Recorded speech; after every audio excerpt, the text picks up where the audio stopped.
Émeric Levion me dit préférais-tu l'époque du football sans assistante vidéo, VAR, goal line technology, et si oui, pourquoi? Non, je préférais pas. Je suis encore. Je m'aperçois que les rares matchs où il n'y a pas la VAR ou la goal line technology, eh ben on le regrette. Exemple, le match de l'équipe de France en Grèce avec le ballon qui avait franchi la ligne. Voilà, je pense surtout qu'on se trompe quand on parle de la VAR. C'est un outil technologique qui est mis à la disposition d'êtres humains.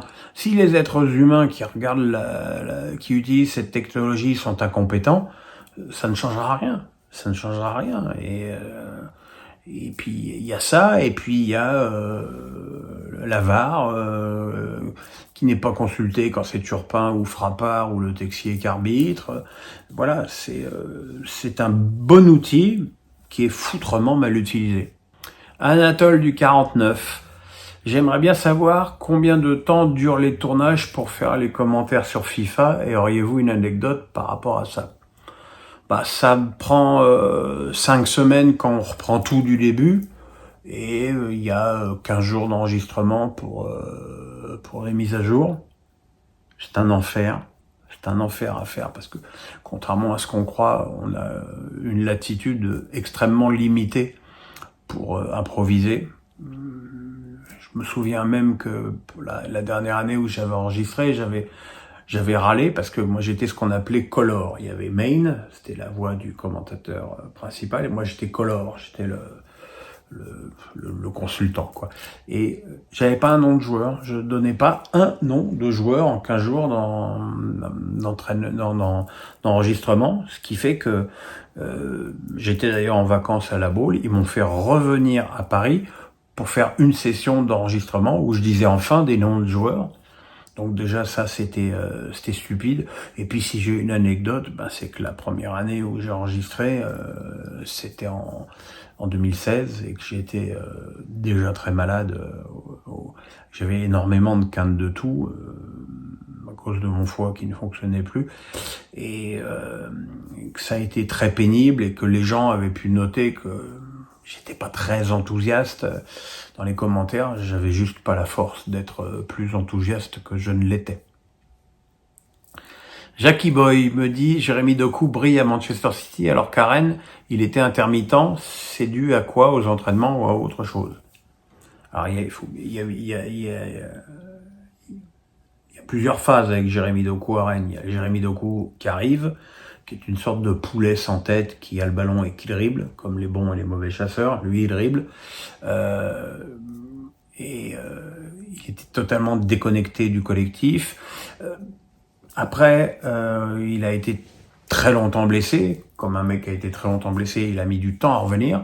Et au moment où il a quitté le Stade Rennais, c'était vraiment devenu un élément majeur et pour le coup très intéressant. Et après, il est arrivé dans une équipe où de toute façon, il y a des joueurs qui allaient le faire progresser. Mais ce qu'il y a de bien, c'est qu'il a un temps de jeu très étonnant. Après tout, si Guardiola a mis 65 patates dessus, je pense qu'il savait ce qu'il faisait. Ça fait de 44 me dit, as-tu des nouvelles de Verratti qui manque cruellement à tout amoureux du PSG et du football qui se respecte? Ne serait-il pas précieux, même à moitié carbo, pour le match de mercredi chez nos amis teutons? J'ai l'impression qu'il joue pas beaucoup quand même, Marco, au Qatar. Hein. Quand j'étais venu fin septembre à Paris pour le mariage de mon avocat, félicitations, arrache,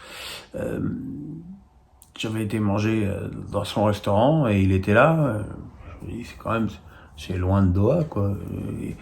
Et voilà, et je trouve en voyant ces vidéos qu'il est quand même assez souvent à Paris. Je suis pas certain qu'il ait totalement réglé ses problèmes physiques. Et voilà, quoi. Et je pense que c'était quand même un style de joueur qu'Enrique adorait, et que s'il l'a pas gardé, il y a des vraies raisons, même si c'est évidemment très triste.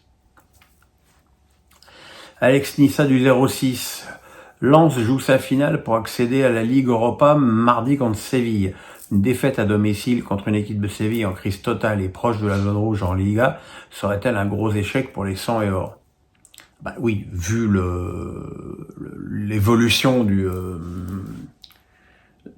la poule, oui, ce serait un gros échec.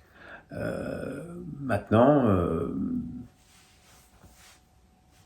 je suis pas transporté par ce que je vois depuis le début du championnat avec le Racing Club de Lens. Je trouve que c'est une équipe besogneuse, sans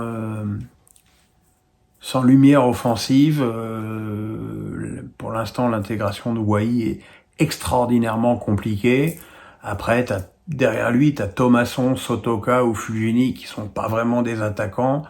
Voilà, je trouve que c'est juste devant. Je l'ai dit plusieurs fois, je le répète.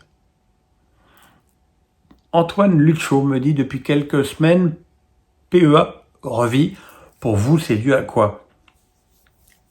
Déjà, c'est dû au fait que beaucoup de gens parlent, encore une fois, trop vite et que on n'a aucune patience dans le football. C'est pas une nouveauté, mais voilà, Aubameyang, il arrive, il a eu une année extrêmement difficile avec Chelsea l'année dernière.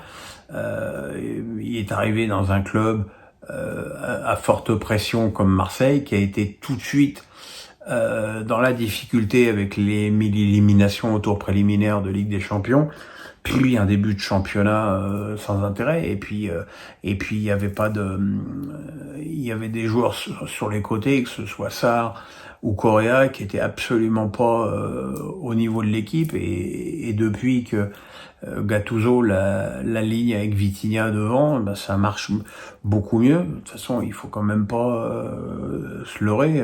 Aubameyang est un excellent joueur et il le prouve. Là, je pense notamment à son but de la tête à Lorient hier soir, qui était assez extraordinaire. Moi, je suis très content pour lui parce que c'est un mec que j'adore. Et voilà, encore une fois, un petit peu de patience. Les footballeurs, c'est pas des tondeuses à gazon, il suffit pas de les mettre sur le terrain pour qu'ils tondent la pelouse. Camille 74-78. Vois-tu LeBron en tant que coach en NBA après sa carrière? Je suis pas sûr. Je suis pas sûr que ce soit ce dont il ait vraiment envie. Je pense que déjà il a une puissance financière qui lui permettra probablement d'être propriétaire d'une franchise.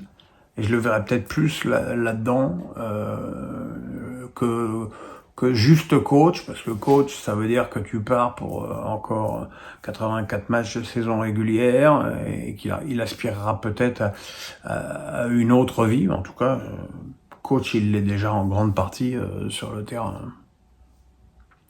Camille 74-118 qui fait le doublé. Que penses-tu de la future mise en place du carton expulsion de 10 minutes dans le foot, le début de la fin du foot? Comme ça au moins on a son opinion. C'est un serpent de mer, hein, c'est comme les touches aux pieds. Ça fait 40 ans que c'est dans l'air, c'est tellement dans l'air depuis longtemps que il n'y a pas grande chance que ça n'arrive jamais. Encore une fois, je suis quand même assez d'accord que ça dénaturerait le jeu, et surtout, je pense que ce serait pas une solution qui irait vers un jeu plus offensif, parce que une équipe qui aurait 10 minutes à un joueur en moins bétonnerait en attendant le retour du joueur.